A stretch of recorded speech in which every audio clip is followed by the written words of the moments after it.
What kind of man says no to Real Madrid, in their prime, at their peak, with a blank check in hand? Not many, but Francesco Totti wasn't just any footballer. He was a gladiator, the last emperor, the eternal heartbeat of Rome. This is the story of the boy who could have conquered the world, but chose to become a king in his own city. Before Messi had Barcelona, before Gerrard became Liverpool's soul, there was Totti in Roma, one man, one club, one legacy. Francesco Totti is one of the rarest stories in modern football, not because of how many goals he scored, though he scored plenty, not because of how many trophies he won, though he deserved more, but because in a sport obsessed with glory, money and fame, Totti chose something else: loyalty, identity, heart. But why? Why would anyone turn down Galactico-level glory? Why reject a bigger paycheck, more trophies, and global stardom? Let's rewind the clock.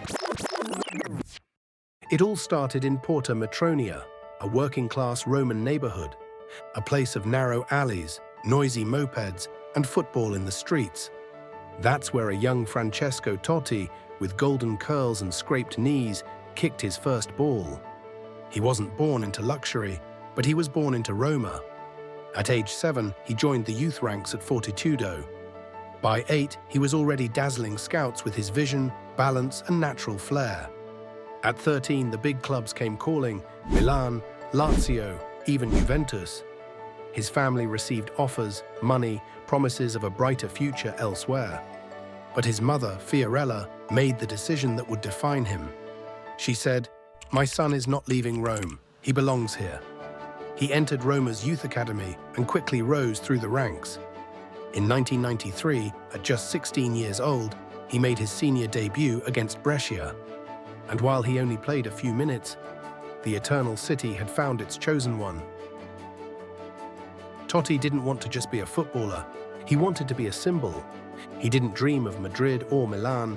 He dreamed of lifting trophies at the Stadio Olimpico, wearing one shirt, one badge, in one city. He wanted the Scudetto. He wanted the Champions League. He wanted the Ballon d'Or, not as a player for a super club, but as the face of Roma.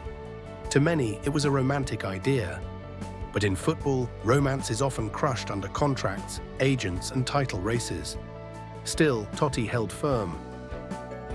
As the years passed, Totti became Roma's brightest light. He was handed the captain's armband at just 22 years old. He wore it with pride for the next 19 years, the longest-serving captain in Serie A history.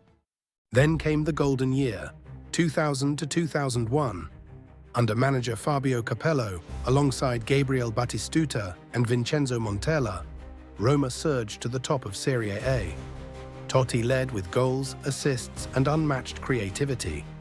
On June 17, 2001, Roma lifted their third-ever Scudetto. The streets of Rome exploded, fountains overflowed with fans. Totti became the golden boy of Italy. But success brings attention and temptation. In the following seasons, Roma struggled financially. The club was forced to sell key players. Results dipped. And then came the call. Real Madrid, Florentino Perez, the Galacticos, Zidane, Figo, Beckham, Ronaldo. They wanted Totti. They offered him the world, a massive salary, a guaranteed starting spot, and the Champions League dream. Even the Italian media thought it was inevitable. Totti was in his prime. Roma were declining. His friends said go. His rivals braced for impact. It felt like destiny, but destiny had other plans. Totti didn't delay. He didn't weigh pros and cons. He simply looked at the skyline of Rome, thought of the Curva Sud, the beating heart of Roma's fan base, and said, "No, I am not leaving. I am Roma." In one move, Totti rejected the dream of millions, not because he lacked ambition, but because he believed in something bigger than medals. He believed in his roots, his people, his city. That moment redefined him, not as a great footballer, but as an icon. Francesco Totti stayed, and Roma stayed his. He kept performing at the highest level. From 2003 to 2007, he hit peak form. In 2006-07, he won the European Golden Shoe, scoring 26 league goals. He became the first and only Italian to win it. And in that same era, 2006, he won football's greatest honor, the World Cup. In Germany, Totti played with a steel plate in his ankle, recovering from a serious leg injury. Many thought he wouldn't make the squad, but Totti didn't just play, he delivered.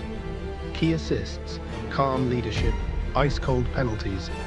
In the round of 16 against Australia, he scored a stoppage-time winner. In the final, he helped Italy outlast France and win on penalties. It was glory, finally, and he had done it in Italian blue. But he didn't retire like most stars. He returned to Roma, still hungry, still loyal. Totti would go on to win 2 Coppa Italia titles and 2 Supercoppa Italianas.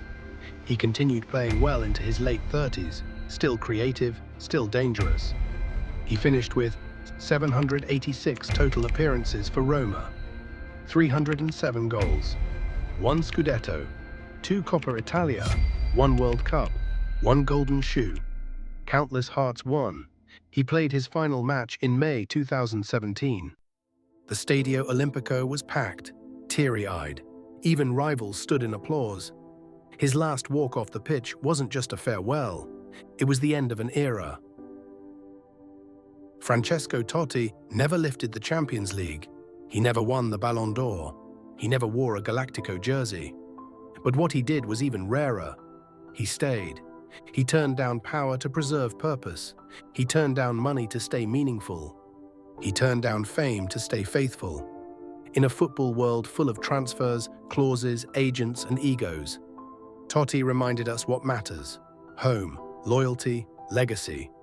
He didn't chase greatness around the globe. He built greatness where he stood. That's why they call him the King of Rome.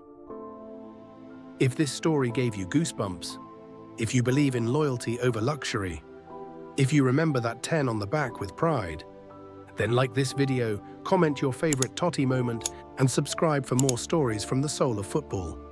Because here at Football Icons, we don't just talk football, we honor the ones who made it magic. Grazie, Il Capitano.